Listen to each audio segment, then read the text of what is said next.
बहुत गहराई च आउंदा है। इस वास्ते कालम कहंदा है थम ते थमेंगे आंसू रोना है कोई हंसी नहीं।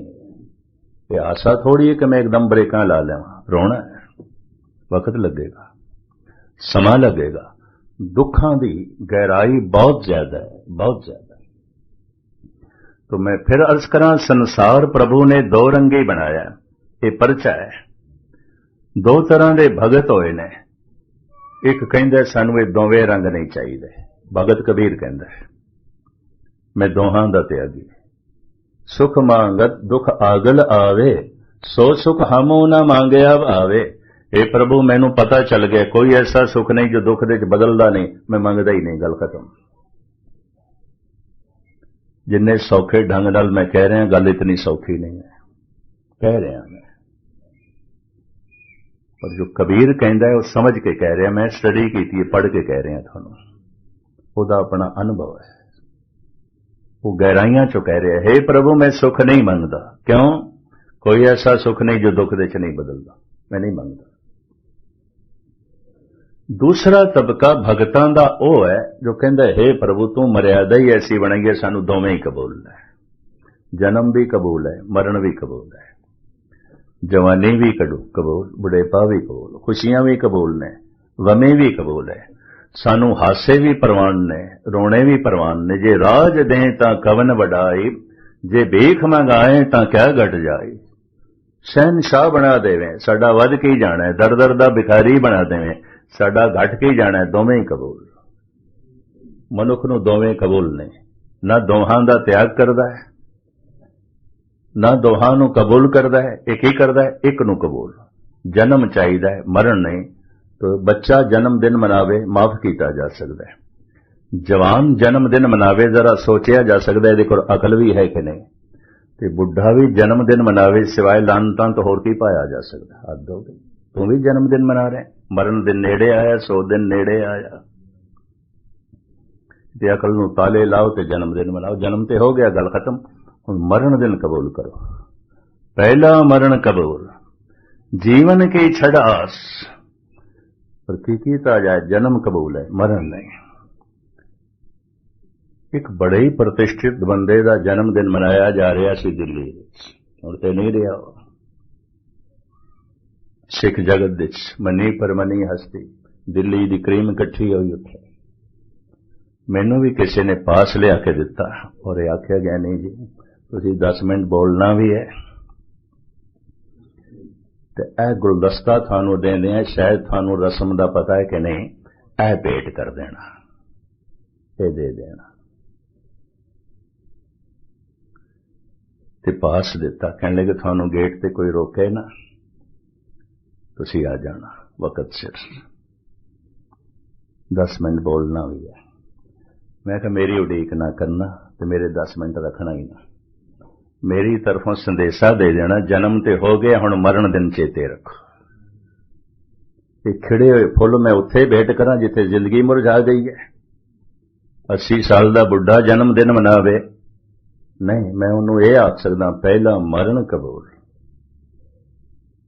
मैथों उम्मीद ना रख। मैनू कहने लगा तुसीं इतने मुंह फट हो, इन्ना पता नहीं सी। मैं कहा मुंह सारे दे प्रभु ने फटिया होया रखा है, बस इन्नी है, कोई कह देंदा कोई नहीं कहता, बस इन्नी करता। मुंह तो सारे दा फाड़े परमात्मा ने। बोलन बोलन हद हो गई। 80 साल का बुढ़ा जन्मदिन मनावे, मरण दिन कदों मनावेगा। मैं फिर अर्ज करा परमात्मा की यात्रा आउंदी है मौत के ज्ञान तो, दुखों के ज्ञान तो।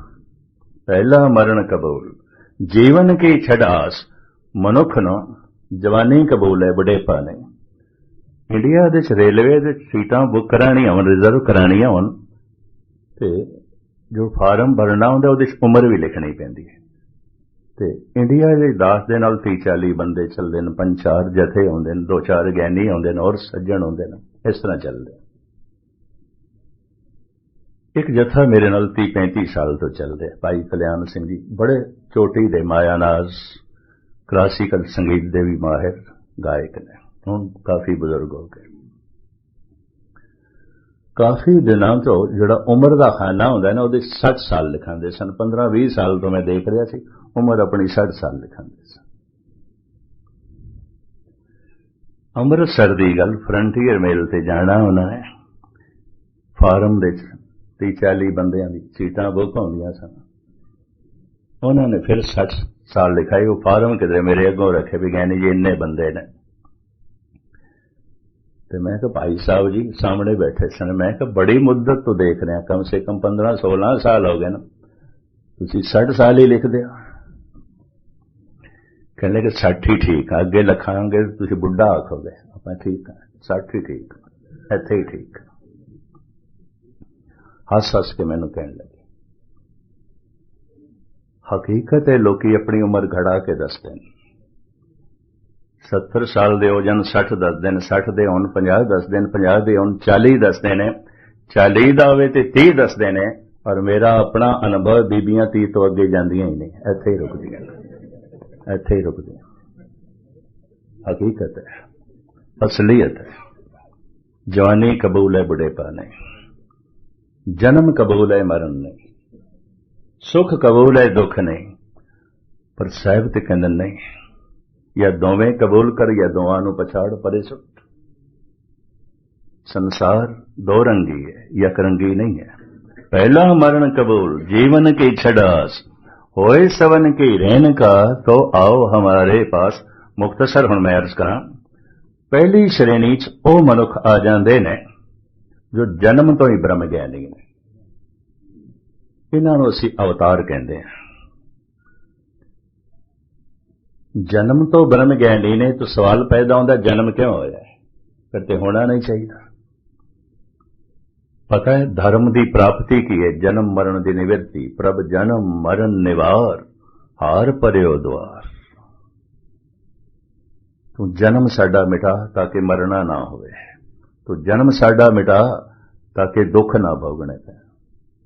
जीवन दे सिवाय दुखां तो होर की है? बगौर मुताला करना। दुख सुख करत जन्म फनम होगा।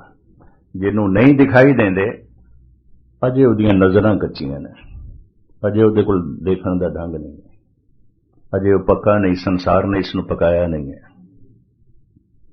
अजे इसनूं कोई सूझबूझ नहीं आई। अगर सूझबूझ आउंदी ते पता चल जांदा संसार दो रंगी है। सिर्फ जन्म नहीं, मरण भी है। जवानी नहीं, बुढ़ेपा भी है। सिर्फ सुख नहीं, दुख भी ने। संसार दो रंगी है, जगत दो रंगी है। अगर जन्म तो ब्रह्म ज्ञानी है तो फिर जन्म क्यों होया? ब्रह्म ज्ञानी का तो जन्म नहीं होता। ये मुक्त आत्मावां जगत विच फिर आ जांदियां। क्यों आ जांदियां ने? ये तो एक मैं उदाहरण देना, उन्हें शायद गल समझ दे आ जाए, पकड़ दे आ जाए। एक मला बेड़ी दे सारा दिन मुसाफिरां नूं पार करदा रहा। शामां पै गईयां, थक गया। बेड़ी लंगर अंदाज कर दिती, पुराना जमाना, ते अपना साजो समान चुक के घर की तरफ जान लगा। पर उरार 10-20 बंदे आ गए, आवाज़ां मारदे ने भी रात पै रही है, सानू भी पार कर। रात ठंडी है, साडे कोल साजो समान भी नहीं है, फिर जंगल है, खतरा है, तो सानू भी पार कर। भावें वो छुट्टी कर बैठा है, बेड़ी लंगर अंदाज कर बैठा है, घर की तरफ उसने चाले पा देते ने। पर तरस आ गए भी बेचारे सारी रात और रात ठिठरनगे, भुखे प्यासे। फिर जंगली जानवरों का डर है, भावें ये हुण अपने घर जा रहे लेकिन तरस खा के फिर मुड़दा है, फिर बेड़ी खोलदा है, फिर चप्पू मारदा है, ते फिर आंदा। रब दे च लीन आत्मावां, परमात्मा दे च लीन आत्मावां संसार ते तरस खा के आ जांदियां ने, भाई असीं आनंद पै माणदे हैं, जगत इतना दुखी है, चलिए फिर चलिए पार करिए। ये जो तरसवस तरस खा के दया खा के जगत विच आ जांदे ने, इन्हां नूं असीं अवतार कहंदे हां। धन गुरु अर्जन देव जी महाराज जन्म तो ब्रह्म ज्ञानी, इसका एक सबूत मिलता है। बट ते कहते ने तैं जनमत गुरमत ब्रह्म पछाणिया। ये भट्टां दी बाणी। हे गुरु अर्जन देव जी, तुसी जन्म तो रब नाल जुड़े होए, फिर जन्म क्यों होया? तुसी जन्म तो परमात्मा दे रो। ये जगत दे कल्याण हित जो आत्मावां आ जांदियां ने, उन्हां नूं असीं अवतारी पुरुष कहंदे। 2.5 साल दे सन, गोविंदवाल दी गल, धन गुरु अमरदास जी महाराज दे सिंघासन ते चढ़न दी कोशिश पे करदे सी। 2.5 साल दा बालक, उच्चा सिंघासन सी। इतने भजे हुए आए माता भानी जी, उन्होंने चुक लिया। आख्या नहीं लाल जी, इस गद्दी ते नहीं बैठीदा, ये धन गुरु नानक दा सिंघासन है, ये तीजे गुरु नानक गुरु अमरदास जी महाराज दा सिंघासन है, इस ते नहीं बैठीदा, आइंदा इस ते चढ़न दी कोशिश ना करना। इतने च गुरु अमरदास जी आ गए, उन्होंने बोल सुन लिया, गोद चो ले लिया बच्चे नो पानी ते सिंघासन ते बिठा के जो वाक कहे ने कवि संतोख सिंह जी ने लिखे ने, दोहता बाणी का बोहता। ये बाणी दा जहाज है, इहदे आसरे ते हजारां दुनिया पार होवेगी, ते जे ये नहीं बैठेगा ते होर कौन बैठेगा? ये ते धुर दरगाहों बैठा होया है। तैं जनमत गुरमत ब्रह्म पछाण, ये जमदे ही ब्रह्म ज्ञानी। ये पहली श्रेणी है जो जन्म तो ही रब नाल जुड़े हुए होंदे ने। एक दूजी श्रेणी जो साधना कर करके पहुंचते ने, बड़ी भारी शरदा है, बड़ी प्रबल शरदा है उन्हां दे अंदर, और चलदे ने, चल चल के जो पहुंचते ने ठिकाने ते पहुंच जाते हैं, इन्हां नूं भगत कहंदे ने। पहुंचते उसे ही गोद च ने जिथे अवतार होंदे ने, पहुंचते उत्थे ने जिथे गुरु पीर पैगंबर होंदे ने, पर बड़ी मेहनत करके पहुंचते हैं, बड़ी साधना करके पहुंचते हैं। अंदर शरदा है, बड़ी प्रबल शरदा है, इन्हां नूं कहंदे ने भगत। एक तीसरी श्रेणी है, और सब तो ज्यादा यही ने, मंदिर मस्जिद गुरुद्वारे चर्च इन्हां नाल भरे हुए ने। शरदा भी है, शक भी है। शरदा भी है, आ गए गुरुद्वारे, शक भी है, गुरु की हर गल नहीं मननी, गल खत्म, हर गल नहीं मननी। सब तो ज्यादा तादाद इन्हां लोगों की, कारण शरदा जितनी है उतना शक भी है। शरदा पूरी नहीं, शरदा पूरी बनती नहीं। खुलासा तो मैं किसी वक्त फिर करांगा, कोई समा आने लगा। शरदा भी है, शक भी है। ये मनुख किधरे पहुंचते भी नहीं, जीवन भर उत्थे दे उत्थे ही रहिंदे ने। शरदा है एक कदम अगे, शक है एक कदम पिछे। कोई मनुख सारा दिन इस तरह चलता रहे, एक कदम अगे एक कदम पिछे, एक कदम अगे एक कदम पिछे, किथे पहुंचेगा? किधरे पहुंचेगा? उत्थे दा उत्थे रहेगा। 50 साल तो मैं देखे ने, 45 साल हो गए ने मैनू कथा करदे हैं। छोटी उम्र च मैं सिलसिला आरंभ किया। मैं देखे ने कई बजुर्ग हो गए ने गुरुद्वारे आउंदे आउंदे। 50 साल पहले जिथे बैठे सन अज भी उत्थे ही ने, 1 इंच भी अगे नहीं वधे। 50 साल पहले भी पक्के करोधी सन, अज भी ने, उदों भी लोभी सन, अज भी ने। कारण श्रद्धा भी है, बाणी भी पढ़ते हैं, दान भी करते हैं, गुरुद्वारे भी आते, शक भी है, पता नहीं है भी सही कि नहीं।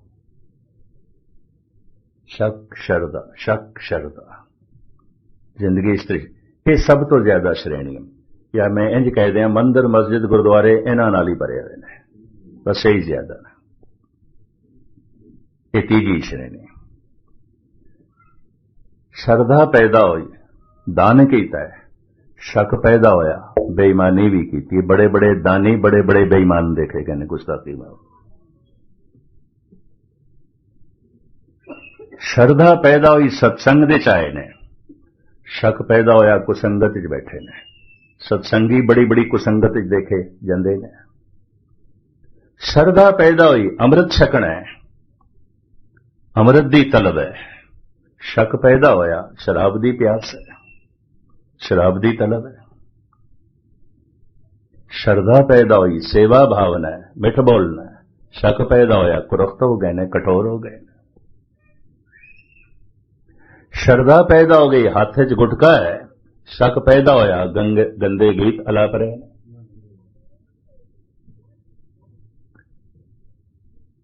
एक दिन की गल है, पिछले में 15 दिन, इन्हां दिनों मैंने 2 दफा मलेशिया जाना पे, एक महापुरखों की बरसी ते 5 दिन लिए, उस तो पहले 10 दिन। 3-4 रागी जथे सन, संत निरंजन सिंह जवद्दी कलां लई सन, भाई जसवीर सिंह जी सन, 2-3 जथे होर सन दरबार साहब दे। दास ने कथा करनी। एक शाम नो गुरुद्वारे 8-10 बंदे, रोज कम से कम 2-2.5 हज़ार का इकट्ठ होंदा सी, उस दिन नहीं सी। 3-4 जथे कीर्तन कर चुके सन। दास ने कथा करनी सी, मैनू भी हैरान की, मैं कहा खैर होए सही, 2.5-3 हज़ार का इकट्ठ होंदा सी ते नामवर जथे इन्हां ने बुलाया ने, उन्होंने कीर्तन किया। सुभावक में बाहर सेवादार तो पूछ लिया गुरुद्वारे में, गल की है? कहने लगे आज दलेर मेहंदी आया, सारी संगत उत्थे गई, थानू कौन सुने? वो आया आज। हैरानगी हुई मैनू, मैं इन्ने नामवर जथे बुलाए ने इन्होंने, और काफी खर्च किया है, और इतनी सजावट की है गुरुद्वारे की, हजारां डॉलर इसते खर्च किए हैं। लेकिन सारी दुनिया उधर चली गई है, पैसे भी खर्च, 100-100 डॉलर की टिकट भी ली, 500 डॉलर की टिकट भी ली, सारी रात उत्थे जा गए ने। ते गुरुद्वारे किधरे 5 मिनट लेट हो जाए तो पिट उठते हैं, क्यों देरी क्यों हुई है? हद हो गई, उत्थे सारी रात बैठे रहना। श्रद्धा भी है, शक भी है। ये श्रेणी सब तो ज्यादा है।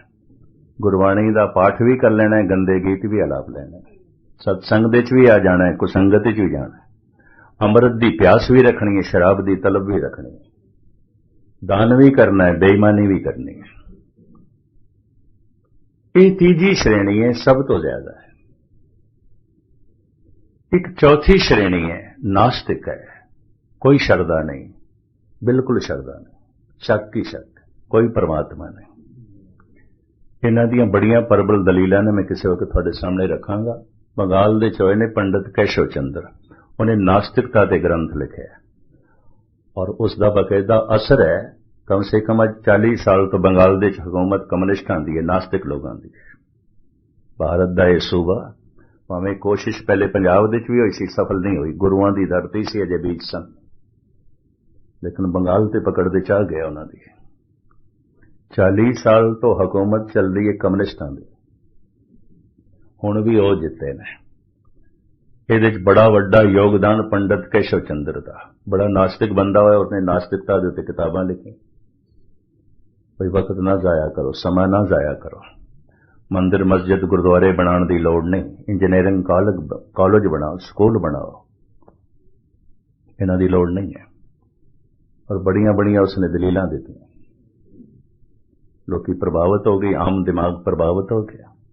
नास्तिक है, ये चौथी श्रेणी, कोई आस्था नहीं, कोई भरोसा नहीं, कोई श्रद्धा नहीं। ये चौथी श्रेणी है और सारी दुनिया च है, इन्ना समझना नहीं है, बहुत तादाद है, ये भी बहुत वड्डी गिनती च है नास्तिक। एक पंजवीं श्रेणी भी मनते न धार्मिक अनुभवी पुरुष, न श्रद्धा है न शक है, न नास्तिक ने न आस्तिक ने। उन्होंने को इतना समा भी नहीं, तो इस सब्जेक्ट को इतना जरूरी भी नहीं समझते कि थोड़ा जिहा इस पासे ध्यान दिता जाए, रब है भी सही कि नहीं। ये उन्होंने विषय ही नहीं, इसका चुनाव भी नहीं। ये पंजवीं श्रेणी है बिल्कुल बेखबर, यदि कोई जोर की चोट लगे तो शायद जागन, कथा कीर्तन नाल जागन वाले नहीं है। ये भी मैं अर्ज करते। इस तरीके नाल 5 श्रेणियां ने। एक जन्म तो ब्रह्म ज्ञानी ने, जगत के कल्याण हित आए ने, दयावश होके आए ने, एक चल चल के पहुंचते हैं। एक तीसरी श्रेणी, एक कदम अगे चलते हैं, एक कदम पिछे, दोवें कम कट्ठे कर दें, दान भी कर दें, पुण्य भी कर दें, बेईमानी भी कर दें, सच भी बोल दें, झूठ भी बोल दें, सत्संग भी कर दें, कुसंगत भी कर दें। दोवें काम इकट्ठे करते हैं, एक कदम अगे एक कदम पिछे, ये उत्थे दे उत्थे रहिंदे ने। ये सब तो वड्डी श्रेणी है। चौथे नास्तिक ने, पंजवीं श्रेणी ने नास्तिक ने, ना आस्तिक ने इस बारे कदी सोचा भी नहीं, ये उन्हां दा विषय ही नहीं। वड्डी श्रेणी ये तीसरी श्रेणी है। हुण मैं दो नुकते बयान करके समाप्ति करदे हां, काफी समा हो गया। जिवें दिस पैंदा है ये बंदा आर्थिक तौर पर नफे जा रहा है, घाटे जा रहा है, काम धंधा इसका ठीक चल रहा है या नहीं चल रहा, पड़ोसियों नूं भी दिस पैंदा है, शरीकां नूं भी दिस पैंदा है, मनुख नूं खुद भी दिस पैंदा है कि मैं हुण नफे जा रहा या नुकसान दे। धार्मिक तल ते असीं नफे च जा रहे हैं कि नुकसान दे च जा रहे हैं, किवें नापोगे, किस तरह नापोगे? अगर श्रद्धा वधदी जा रही है रोज रोज, तो शक घटदा जा रहा है, नफा नफा है, नफा है, रोज रोज नफा हो रहा है। श्रद्धा ही श्रद्धा रह गई है, शक खत्म हो गया, ये तो परमात्मा का रूप हो गया, माला माल हो गया, ये तो ईश्वर जैसा हो गया, ये तो गुरु जैसा हो गया। गुरु मान नाल कहता मेरा अपना ही रूप हो गया, ये खालसा मेरो रूप है। ये तो अब तो जाए चढ़े सिंहासन, मिले हैं सारंग पानी, राम कबीरा एक बहे हैं, कोई न सके पछानी। कबीर कहते हूं कबीर राम हो गया, बूंद सागर हो गई है, ये तो रब दा रूप हो गया, माला माल हो गया। रोज रोज शक वधदा जा रहा है, श्रद्धा घटदी जा रही है, घाटे जा रहे हैं, ये नुकसान दे जा रहे हैं। रोज नितनेम करदा सी, हुण कदी कदाई अंदर रोज रब्बी तड़प पैदा होंदी सी, हुण नहीं। शक वधदा जा रहा है, श्रद्धा घटदी जा रही है, ये घाटे जा रहे हैं। शक ही शक रह गया है, श्रद्धा तो बिल्कुल रही नहीं, दिवालिया हो गया, खत्म हो गया, धार्मिक दुनिया खत्म हो गया। मैं इन्हां अखां नाल वो सैकड़े मनुख देखे ने झूम झूम के गुरबाणी दा पाठ करन वाले ते सुनन वाले। अमृत वेले गुरुद्वारियां दी रौनक, हुण गुरपुरब ते भी गुरुद्वारे दे कोलों लंघ जाणगे मत्था टेकण उन्हां नहीं आना, दिवालिया हो गए। वो देखे ने, मैं जानदा, मैं उन्हां, वो खेड नहीं है, शक ही शक, श्रद्धा नहीं रही। जैसे आर्थिक तौर पर लाभ दे जा रहे हैं कि नुकसान दे जा रहे हैं, खुद भी दिस पैंदा है, दूजियां नूं भी दिस पैंदा है। धार्मिक तौर पर नफे जा रहे हैं कि नुकसान दे, मैं दोहरा दें, समाप्ति करा। श्रद्धा वधदी जा रही है, शक घटदा जा रहा है, नफे जा रहे हैं। श्रद्धा ही श्रद्धा रह गई, शक बिल्कुल मिट गया, माला माल हो गए, गुरु का रूप हो गया, ये परमात्मा का रूप हो गया। ये दर्शन परमात्मा के दर्शन ने। असी अरदास दे ये शब्द ऐड किए हुए ने, सही संत गुरमुख प्यारे मेल, जिन्हां मिलिया तेरा नाम चेते आवे, जिन्हां दिसंदड़िया मेरी दुरमत वंजे, मित्र असाडड़े से। इति माला माल हो गया, पर शक वधदा जा रहा है, श्रद्धा घटदी जा रही, ये घाटे जा रहे हैं, ये नुकसान दे जा रहे हैं। शक ही शक रह गया, श्रद्धा ते रही नहीं, ये दिवालिया हो गया, बिल्कुल खत्म हो गया, मुर्दा हो गया, ये खत्म हो गया, ये धार्मिक जिंदगी खत्म हो गई। आखां जीवा बिसरे मर जाओ, जदों बिसर जाता है तो धार्मिक जीवन खत्म हो जाता है, मर जाता है मनुष्य। हर बिसरत तेरे गुण गलिया, परमात्मा नूं भुलदियां की हुंदा है, गुण गल जाते हैं। ऐसे मनुख के अंदर दया नहीं होगी, समदृष्टि नहीं होगी, प्रेम नहीं होगा, ज्ञान नहीं होगा, रस नहीं होगा, ये गुण ते गलदे जाणगे, मरदे जाणगे। ओदी याद महाजीवन है, महारस है, उन्हों भुल जाना महामौत है। आखां जीवा बिसरे मर जाओ, शक ही शक रह गया, श्रद्धा ते रही नहीं, खत्म हो गया, ये दिवाली है। साहिब गुरु अर्जन देव जी महाराज का शहीदी पर्व मनाते आया, अरदास करिए सारे मिलके, प्रभु साड़ी श्रद्धा वधाओ, और इतनी ही वधाओ कि श्रद्धा ही रह जाए, शक बिल्कुल ना रह जाए। प्राणी तो आयो लाहा लें, ਲੱਗਾ ਕਿਤ ਕੋ ਫਕੜੇ ਸਭ ਮੁਕਦੀ ਚੱਲੀ ਰਹਿਣ। ਇਸ ਤਰ੍ਹਾਂ ਦੀ ਸਾਡੀ ਝੋਲੀ ਸ਼ਰਧਾ ਨਾਲ ਪ੍ਰਭੂ ਭਰਨ ਸਤਸੰਗ ਦੇ ਵਿੱਚ ਭਰੀ ਜਾਏ ਤਾਂ ਕਿ ਪ੍ਰਭੂ ਦੇ ਪਾਤਰ ਬਣ ਸਕੀਏ और परम धाम नसीब हो सके। बाकी विचारां कल इतनी जो है प्रवान कर लेने। समा थानू प्रबंधक सज्जन जो है दस देंगे। बड़े एकाग्रता नाल टिकाओ नाल तुसी गुरबाणी विचार नू सरवण कीता। धन गुरु ग्रंथ साहब जी महाराज मेहरां करन बख्शिशां करन। तुहाडा सुनिया होया दरगाह विच कबूल होवे, मेरा सुनाया होया प्रवान होवे ताकि सारियां दी घड़ी लेखे लगे। बुल चुग दी छावां। वाहिगुरू जी का खालसा वाहिगुरू।